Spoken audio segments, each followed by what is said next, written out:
লগতে ৰাজ্য চৰকাৰৰ কৃতি শিক্ষক বঁটা প্ৰাপক শিক্ষাগুৰু সকলকো অসমবাসী ৰাইজৰ হৈ মই আন্তৰিক অভিনন্দন জনাইছো। আজিৰ দিনটোতে আমি প্ৰধানমন্ত্ৰীৰ উচ্চতৰ শিক্ষা অভিযান আমাৰ ৰাজ্যখনত আমি শুভাৰম্ভ কৰিব বিচাৰিছো। প্ৰধানমন্ত্ৰী নৰেন্দ্ৰ মোদী ডাঙৰীয়াৰ দিগদৰ্শী নেতৃত্বত আজি ভাৰতে অমৃত কালৰ মাজেৰে আগবাঢ়িছে। 2047 চনত ভাৰতক এখন বিকশিত ৰাষ্ট্ৰলৈ পৰিণত কৰাৰ বাবে তেখেতৰ প্ৰচেষ্টাত শিক্ষা আৰু শৈক্ষিক জগত এক মূল স্তম্ভ হিচাপে পৰিগণিত হৈছে। ৰাষ্ট্ৰীয় শিক্ষানীতিৰ ক্ৰমান্বয়ে কৰি অহা প্ৰয়োগে আমাৰ সমগ্ৰ দেশতে শিক্ষাৰ ক্ষেত্ৰত এক ইতিবাচক প্ৰভাৱ পেলাবলৈ আৰম্ভ কৰিছে। ভাৰতবৰ্ষ ইনোভেশ্যন আৰু জ্ঞানৰ এটা নতুন কেন্দ্ৰলৈ ৰূপান্তৰিত হ'ব ধৰিছে। এনে সময়তে প্ৰধানমন্ত্ৰীৰ উচ্চতৰ শিক্ষা অভিযানে আমাৰ দেশ আৰু আমাৰ ৰাজ্যৰ উচ্চ শিক্ষা জগতত এক নৱজাগৰণৰ সৃষ্টি কৰিব। আজি মই গৌৰৱ অনুভৱ কৰোঁ যে বহুমুখী শিক্ষা আৰু গৱেষণা বিশ্ববিদ্যালয়ৰ অধীনত প্ৰধানমন্ত্ৰী উচ্চতৰ শিক্ষা অভিযানত ডিব্ৰুগড় বিশ্ববিদ্যালয়ে এইবাৰ 100 কোটি টকা ভাৰত চৰকাৰৰ পৰা লাভ কৰিবলৈ সক্ষম হৈছে। লিংগ সমতা আৰু অন্তৰ্ভুক্তি পদক্ষেপৰ অধীনত উচ্চ শিক্ষাসমূহৰ বাবে জিলা ভিত্তিক মুঠ 20 কোটি টকা পুঁজি আবণ্টন দিয়া হৈছে। বাস্কা জিলাৰ 5খন শিক্ষানুষ্ঠান যেনে গোৰেশ্বৰ মহাবিদ্যালয়, বৰমা মহাবিদ্যালয়, বি কিষাণ মহাবিদ্যালয়লৈ 3 কোটি টকাকৈ, জ্ঞানপীঠ ডিগ্ৰী মহাবিদ্যালয়লৈ 96.40 লাখ টকা, হালবাৰী মহাবিদ্যালয়লৈ 3.60 লাখ টকাৰ পুঁজি, কাছাৰ জিলাৰ 9খন মহাবিদ্যালয় ক্ৰমে জনতা মহাবিদ্যালয়লৈ 4 কোটি টকা, গুৰুচৰণ মহাবিদ্যালয়লৈ 3 কোটি টকা, পশ্চিম শিলচৰ মহাবিদ্যালয়লৈ 1.5 কোটি টকা, বৰখলা চৰকাৰী আদৰ্শ মহাবিদ্যালয়লৈ 40 লাখ টকা, শিলচৰ মহাবিদ্যালয় আৰু শিলচৰ কন্যা মহাবিদ্যালয়লৈ 30 লাখকৈ টকা, কাছাৰ মহাবিদ্যালয়লৈ 25 লাখ, জেএন সিংহ মহাবিদ্যালয়লৈ 20 লাখ, MC দাস মহাবিদ্যালয়লৈ 5 লাখ টকাৰ অনুদান প্ৰধানমন্ত্ৰী উচ্চতৰ শিক্ষা অভিযানত আগবঢ়োৱা হৈছে। মহাবিদ্যালয়ৰ সৰলীকৰণ অনুদানৰ সহায়ত ৰাজ্যৰ 14খন প্ৰাদেশিকৃত মহাবিদ্যালয়ত প্ৰায় 70 কোটি টকাৰ পুঁজি আবণ্টন দিয়া হৈছে। শ্ৰীমন্ত শংকৰ মাধৱ মহাবিদ্যালয়, KC দাস বাণিজ্য মহাবিদ্যালয়, মঙলদৈ মহাবিদ্যালয়, কন্যা মহাবিদ্যালয়, RK নগৰ মহাবিদ্যালয়, সাপেখাতী মহাবিদ্যালয়, SK ৰয় মহাবিদ্যালয়, লখিমপুৰ বাণিজ্য মহাবিদ্যালয়, বৰপথাৰ মহাবিদ্যালয়, ধেমাজি ছোৱালী মহাবিদ্যালয়, লখিমপুৰ মহাবিদ্যালয়, মানৱেন্দ্ৰ শৰ্মা মহাবিদ্যালয় আৰু থং নগবে মহাবিদ্যালয়লৈ 5 কোটি টকাকৈ আৰু বামুণ্ডি মহাবিদ্যালয়লৈ 4.95 কোটি টকাৰ পুঁজি আবণ্টন দিয়া হৈছে। বিশ্ববিদ্যালয় অনুদান আয়োগৰ সহায়ত কটন আৰু বড়োলেণ্ড বিশ্ববিদ্যালয়লৈ 20 কোটিকৈ সৰ্বমুঠ 40 কোটি টকাৰ পুঁজিৰ আবণ্টন দিয়া হৈছে। এই পুঁজিৰ সৎ ব্যৱহাৰ আমি যদি নিশ্চয়তা কৰিব পাৰোঁ বা নিশ্চিত কৰিব পাৰোঁ তেনেহ'লে অনাগত দিনত অসমৰ আৰু বহু মহাবিদ্যালয়লৈ আমি প্ৰধানমন্ত্ৰী উচ্চতৰ শিক্ষা অভিযানৰ পৰা অনুদান আনিবলৈ সক্ষম হ'ম। মই আজি যিসকল শিক্ষানুষ্ঠান ডিব্ৰুগড় বিশ্ববিদ্যালয়ৰ পৰা আদি কৰি যিসকল শিক্ষানুষ্ঠান প্ৰধানমন্ত্ৰী উচ্চতৰ শিক্ষা অভিযানৰ দ্বাৰা উপকৃত হ'ল তেওঁলোকক প্ৰতিটো টকাৰ সৎ ব্যৱহাৰ কৰিবলৈ মই আহ্বান জনাম, যাতে তেওঁলোকৰ পুঁজিৰ সৎ ব্যৱহাৰে অসমৰ বাকী মহাবিদ্যালয়সমূহকো পুঁজি প্ৰাপ্তিৰ পথ মুকলি কৰি দিয়ে।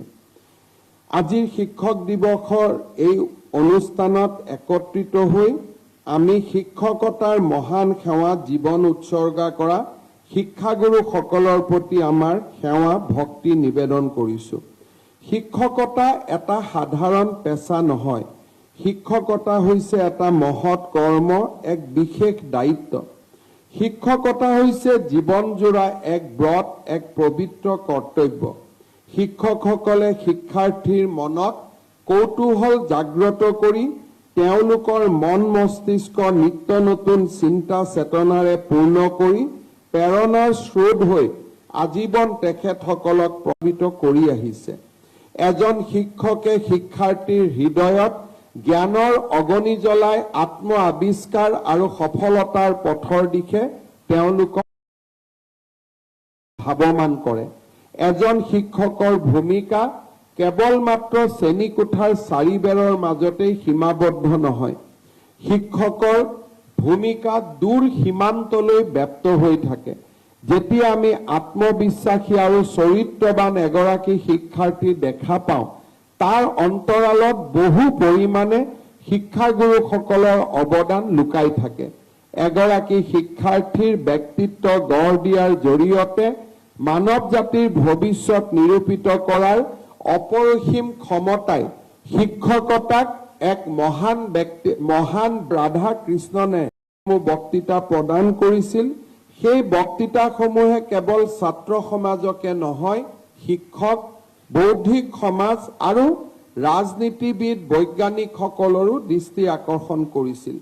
মানুহৰ জীৱনত দৰ্শনৰ প্ৰয়োজনীয়তা কিমান সেই কথা ডক্টৰ সৰ্বপল্লী ৰাধাকৃষ্ণনে গভীৰভাৱে উপলব্ধি কৰিছিল। The international journal of ethics, the Asiatic review আদি পত্ৰিকাত প্ৰকাশ পোৱা তেওঁৰ দৰ্শন সম্পৰ্কীয় প্ৰবন্ধসমূহে বিশ্ববাসীৰ দৃষ্টি আকৰ্ষণ কৰিছিল।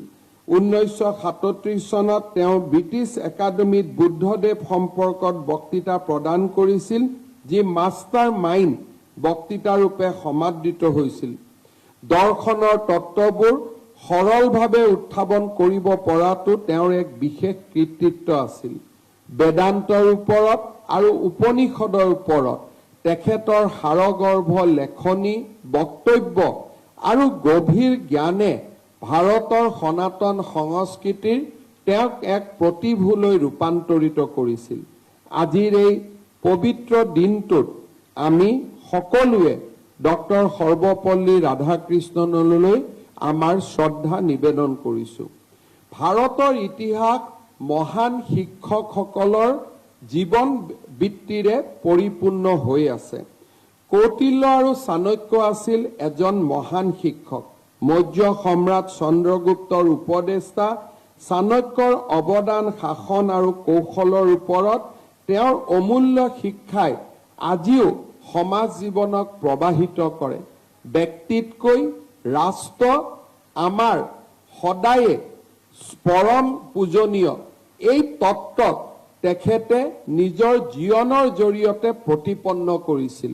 আজিও প্ৰধানমন্ত্ৰী নৰেন্দ্ৰ মোদী ডাঙৰীয়াই তেওঁৰ কৰ্ম যজ্ঞৰ জৰিয়তে ৰাষ্ট্ৰ প্ৰথম এই নীতিক আগুৱাই লৈ আহিছে, যি নীতিৰ আৰম্ভণি কৰিছিল এগৰাকী মহান শিক্ষক কৌটিল্য, বা যাক আমি বিষ্ণুগুপ্ত চাণক্য বুলি জানিব পাৰোঁ।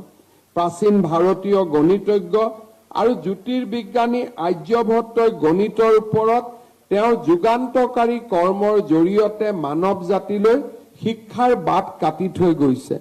বিশেষকৈ বীজগণিত আৰু ত্ৰিকোণমিত্ৰিক্সৰ ওপৰত তেওঁ আগবঢ়োৱা অৱদানে গণিতক সমৃদ্ধ কৰিছে। সূৰ্যকেন্দ্ৰিক সৌৰজগতৰ ধাৰণাকে ধৰি জ্যোতিৰ্বিজ্ঞান ক্ষেত্ৰখনলৈ তেওঁৰ অৱদানে সেই যুগক অতিক্ৰম কৰি গৈছিল।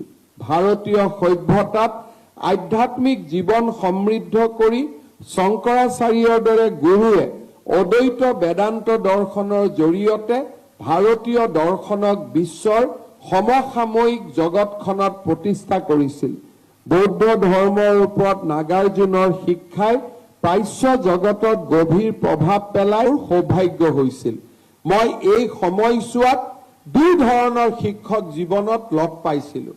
এছাম শিক্ষক যোনে শিক্ষকক তেওঁলোকৰ জীৱিকা নিৰ্বাহনৰ এক ব্যৱস্থা হিচাপে গ্ৰহণ কৰিছে যে শিক্ষকতা মোৰ বাবে এটা চাকৰি, আন 10 জনে যেতিয়া যেনেকৈ চাকৰি কৰে তেনেকৈ মই চাকৰি কৰিম।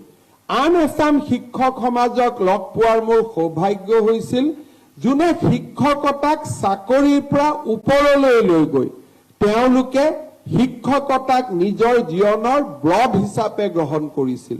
এটা সময়লৈকে তেওঁলোকে অনুভৱ নকৰিছিল যে আমি চৰকাৰৰ অধীনত চাকৰি কৰোঁ। তেওঁলোকে প্ৰতিটো দিনেই তেওঁলোকে মনত এটা ধাৰণাৰ সৃষ্টি কৰিছিল যে আমি এটা মানৱ সভ্যতা আমাৰ ছাত্ৰ ছাত্ৰীসকলক জ্ঞানৰ আলোকেৰে আলোকিত কৰি আমি সমাজলৈ বৰঙণি আগবঢ়াম। এই দুইটা শিক্ষকৰ মাজত ৰিকনচিলিয়েশ্যন বহুত সময়ত সম্ভৱ নহয়। আৰু যিসকল প্ৰকৃত শিক্ষক তেওঁলোকে শিক্ষকতাক ঢাল আৰু তৰোৱাল হিচাপে ব্যৱহাৰ নকৰে, কিন্তু যিসকলে শিক্ষকতা নকৰে চাকৰি কৰে তেওঁলোকে শিক্ষকতাক ঢাল আৰু তৰোৱাল হিচাপে ব্যৱহাৰ কৰে। মই ভাবো যে ঢাল আৰু তৰোৱাল হিচাপে ব্যৱহাৰ কৰা শিক্ষকতাই আমাৰ সমাজ জীৱনত আগবঢ়াই লৈ যাব নোৱাৰে। আমি সেইসকল শিক্ষকৰ পৰা শিকিব লাগে যিসকল শিক্ষকে শিক্ষকতাক এক পবিত্ৰ ব্ৰড হিচাপে জীৱনত গ্ৰহণ কৰিছে, এক সমাজক জ্ঞানৰ আলোকেৰে আলোকিত কৰাৰ ব্ৰড হিচাপে গ্ৰহণ কৰিছে। 5 ছেপ্টেম্বৰৰ শিক্ষক দিৱসত আমি সকলো শিক্ষকক শ্ৰদ্ধা জনাবলৈ সমবেত নহওঁ। আমি সেইসকল শিক্ষকক শ্ৰদ্ধা জনাবলৈ সমবেত হওঁ যিসকলে শিক্ষকতাক এক স্বৰ্গীয় অনুভূতিলৈ লৈ গৈছে, যিসকলে শিক্ষকতাক এক সামাজিক দায়বদ্ধতাৰ প্ৰতীক হিচাপে গ্ৰহণ কৰিছে, যিসকলে শিক্ষকতাক এক মহান ব্ৰতলৈ ৰূপান্তৰ কৰিছে, যিসকলে শিক্ষকতাক ভাৰতীয় সভ্যতাৰ প্ৰবাহমান গতিটোক ফল্গু ধাৰাৰে আগুৱাই লৈ যোৱা জীৱনৰ কৰ্তব্য হিচাপে গ্ৰহণ কৰিছে। আজি আমাৰ কেন্দ্ৰীয় শিক্ষক দিৱসৰ অনুষ্ঠানত থিয় হৈ মই শিক্ষকতাক মহান কৰ্তব্য হিচাপে গ্ৰহণ কৰা প্ৰতিগৰাকী শিক্ষকলৈ মই মোৰ হিয়া ভৰা শ্ৰদ্ধা নিবেদন কৰিছো। যিসকলে শিক্ষকতাক ঢাল আৰু তৰোৱাল হিচাপে ব্যৱহাৰ কৰে তেওঁলোকক মই অনুৰোধ কৰিম যে ছাত্ৰ সমাজ আজি শিক্ষাৰ বাবে আগ্ৰহী। আমাৰ চৰকাৰী শিক্ষানুষ্ঠানসমূহত সেইসমূহ ছাত্ৰ আহে যিসমূহে ব্যক্তিগত শিক্ষানুষ্ঠানলৈ যাব নোৱাৰে। এটা সময় আছিল যেতিয়া সকলো আমাৰ স্কুলত আহিছিল, সেই সময়ত আমাৰ দায়িত্ব দেউতাক মাকেও ঘৰত পালন কৰিছিল। কিন্তু আজি আমাৰ সমাজৰ বিৱৰ্তনৰ পিছত আমাৰ অসমীয়া স্কুলসমূহত সেইসমূহ শিক্ষক সেইসমূহ ছাত্ৰ ছাত্ৰী আহে যাৰ ঘৰত হোমৱৰ্ক হ'ব নোৱাৰে, যাৰ ঘৰত টিউচন হ'ব নোৱাৰে, যোনে মাত্ৰ শিক্ষকজনৰ চকুলৈ চাই যে ময়ো ডক্তৰ হ'ব খোজো, ময়ো ইঞ্জিনিয়াৰ হ'ব খোজো, ময়ো আন 10 জন ছাত্ৰৰ দৰে সমাজত এজন প্ৰতিষ্ঠিত নাগৰিক হ'ব খোজো। আজিৰ পৰা 20 বছৰ আগতে শিক্ষকৰ চৰকাৰী বিদ্যালয়ৰ শিক্ষকৰ যি দায়িত্ব আছিল তাৰ সেই দায়িত্ব আজি কোনো গুণে কমা নাই, বৰঞ্চ দায়িত্ব বাঢ়ি গৈছে। কাৰণ আমাৰ সন্মুখত বহি থকা প্ৰত্যেকগৰাকী ছাত্ৰ ছাত্ৰী হ'ল এখন দৰিদ্ৰ পৰিয়ালৰ পৰা অহা, এজন নিষ্পেষিত পৰিয়ালৰ পৰা অহা, আৰু সেই দৰিদ্ৰ পৰিয়ালটোৱে আৰু সেই দৰিদ্ৰ সন্তানটোৱে শিক্ষকজনৰ চকুলৈ চাইছে, মুখলৈ চাইছে, আৰু তেওঁলোকে বিচাৰিছে যে এই ব্যক্তিজনেই মোক এজন বহল সমাজৰ বুকুত প্ৰতিষ্ঠা হ'ব পৰা পূৰ্ণ মানুহলৈ ৰূপান্তৰ কৰিব। কেতিয়াবা কেতিয়াবা আমি ভাবো ইংৰাজী স্কুল হ'ল, শংকৰদেৱ বিদ্যালয় হ'ল, জাতীয় বিদ্যালয় হ'ল, এতিয়া আমাৰ দায়িত্ব কমি গ'ল। মই তাক বিশ্বাস নকৰো। মই ভাবো যে যিসকলৰ পিতৃ মাতৃয়েও দায়িত্ব ল'ব পাৰে তেওঁলোক আন বিদ্যালয়লৈ গ'ল, কিন্তু যিসকলৰ দায়িত্ব কোনেও ল'ব নোৱাৰে সেইসকল আমাৰ বিদ্যালয়ত আছে। সংখ্যাতকৈ কোৱালিটি ইজ মোৰ ইম্পৰ্টেণ্ট। আজি সংখ্যা আমাৰ বিদ্যালয়ত কিমান আছে সি বহু পৰিমাণে মানদণ্ড নিৰূপণ নকৰে। এটা কথা আমি নিশ্চিত যে আমাৰ প্ৰত্যেকগৰাকী আমাৰ ছাত্ৰ ছাত্ৰী, কালি যদি আমি মধ্যাহ্ন আহাৰ নিদিওঁ 50% ছাত্ৰ ছাত্ৰী স্কুললৈ নাহিব। কালি যদি আমি ইউনিফৰ্ম নিদিওঁ তেতিয়াহ'লে 10জন ছাত্ৰ ছাত্ৰীয়ে পিন্ধিবলৈ একেটা কাপোৰকে পিন্ধি আহিব, যি কাপোৰ সময়ত উৱলি যাব। আৰু আমি যদি তেওঁলোকক বিনামূলীয়া পাঠ্যপুথি নিদিওঁ, তেওঁলোকে পঢ়িবৰ কাৰণে কিতাপ এখন কিনিবলৈও বছৰৰ শিক্ষাবৰ্ষ শেষ হৈ যাব, কিতাপ কেইখন কিনিব নোৱাৰিব। আজি তেনেধৰণৰ ছাত্ৰ ছাত্ৰীৰ দায়িত্ব অসমৰ শিক্ষক সমাজৰ ওপৰত ন্যস্ত হৈছে। আগত আছিলে যে পিতৃ মাতৃয়েও ঘৰত পঢ়ায়, পিতৃ মাতৃয়ে জলপান খুৱাই স্কুললৈ পঠায়, পিতৃ মাতৃয়ে কাপোৰ সাজু কিনি দিব পাৰে। আজি আমাৰ বিদ্যালয়ত তেনেকুৱা বিলাসিকতা নাই। চৰকাৰে যদি সহায় নকৰে এই বিদ্যালয়সমূহৰ পৰা ষ্টুডেণ্ট নোহোৱা হৈ যাব। আজি আমি দেখা পাওঁ ডিব্ৰুগড়, তিনিচুকীয়াৰ দৰে জিলাত ক্লাছ 8ৰ পৰা স্কুলত ছাত্ৰ ছাত্ৰী নোহোৱা হ'ব আৰম্ভ কৰে। আজি আমাৰ প্ৰথম প্ৰাথমিক বিদ্যালয়ত যিমান ষ্টুডেণ্ট ডিব্ৰুগড়, তিনিচুকীয়া জিলাত এডমিশ্যন লয় তাতকৈ আধা ছেকেণ্ডাৰী স্কুলত ড্ৰপ আউট হয়। বহুতৰ মনত এটা ধাৰণা আছে যে ডিব্ৰুগড় আৰু তিনিচুকীয়া জিলাতে আটাইতকৈ শিক্ষাৰ পোহৰ পৰে। মানুহৰ মনত ধাৰণা আছে যে আটাইতকৈ সমৃদ্ধ জিলা ডিব্ৰুগড় আৰু অসমৰ বিশ্ববিদ্যালয়সমূহক আমি ৰাষ্ট্ৰীয় শিক্ষানীতিৰ লগত সমাহিত কৰিবলৈ প্ৰচেষ্টা আৰম্ভ কৰিছো। এইবাৰ অলপ আগতে উপাচাৰ্য মহোদয়ে কোৱাৰ দৰে গুৱাহাটী বিশ্ববিদ্যালয়ত ইণ্টিগ্ৰেটেড পোষ্ট গ্ৰেজুৱেট কোৰ্চ আৰম্ভ হৈছে। ডিব্ৰুগড় বিশ্ববিদ্যালয়, কটন বিশ্ববিদ্যালয় আদিতো ইণ্টিগ্ৰেটেড পোষ্ট গ্ৰেজুৱেশ্যন কোৰ্চ আৰম্ভ হোৱাৰ লগে লগে আমি গ্ৰেজুৱেশ্যনৰ পৰাই এছাম ছাত্ৰ ছাত্ৰীক নিৰ্মাণ কৰাৰ বাবে সুবিধা পাম।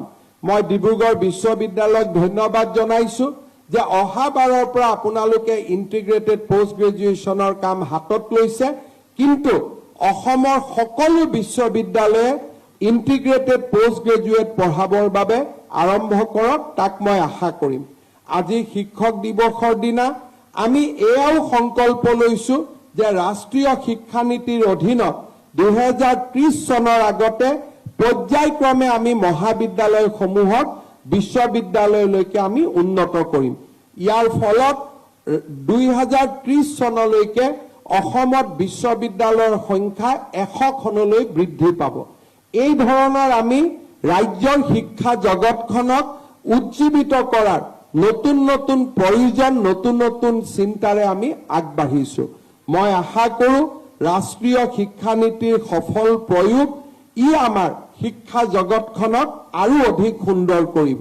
শিক্ষক দিৱসৰ আজি পবিত্ৰ ক্ষণত আমাৰ হাইস্কুল পৰ্যায়, প্ৰাথমিক বিদ্যালয় পৰ্যায়ত যিসকল শিক্ষাগুৰুৱে তেওঁলোকৰ কৃতিত্বপূৰ্ণ সেৱাৰ বাবে শিক্ষক দিৱসৰ বঁটা লাভ কৰিলে আটাইকেইগৰাকীকে মই মোৰ ধন্যবাদ আৰু অভিনন্দন জনাইছো। ৰাজ্যৰ শিক্ষকসকলৰ সমস্যা, শিক্ষক সমাজৰ ভৱিষ্যত এই সম্পৰ্কে আমি সদায় সচেতন। শিক্ষক সমাজৰ লগত আমি সদায় সেই দিশত একেলগে কাম কৰি আহিছো। ৰাজ্য চৰকাৰে প্ৰাথমিক বিদ্যালয়ত 6000 প্ৰধান শিক্ষক পোষ্ট ক্ৰিয়েট কৰাকে ধৰি কেইদিনমান আগতে সৰ্বশিক্ষা অভিযানত কাম কৰা 25,000 শিক্ষকক স্থায়ী নিযুক্তিকে ধৰি আমি এটাকৈ যুগান্তকাৰী পদক্ষেপ আমি লৈ আহিছো। অনাগত দিনবিলাকতো আমি শিক্ষক সমাজৰ সমস্যাসমূহ দূৰীকৰণৰ বাবে আমি প্ৰচেষ্টা চলাই যাম। 5 ছেপ্টেম্বৰৰ এই পবিত্ৰ দিনটোত অসমৰ সমূহ শিক্ষক সমাজলৈ ডিব্ৰুগড়ৰ পৰাই মই অভিবাদন, অভিনন্দন আৰু নমন জনাই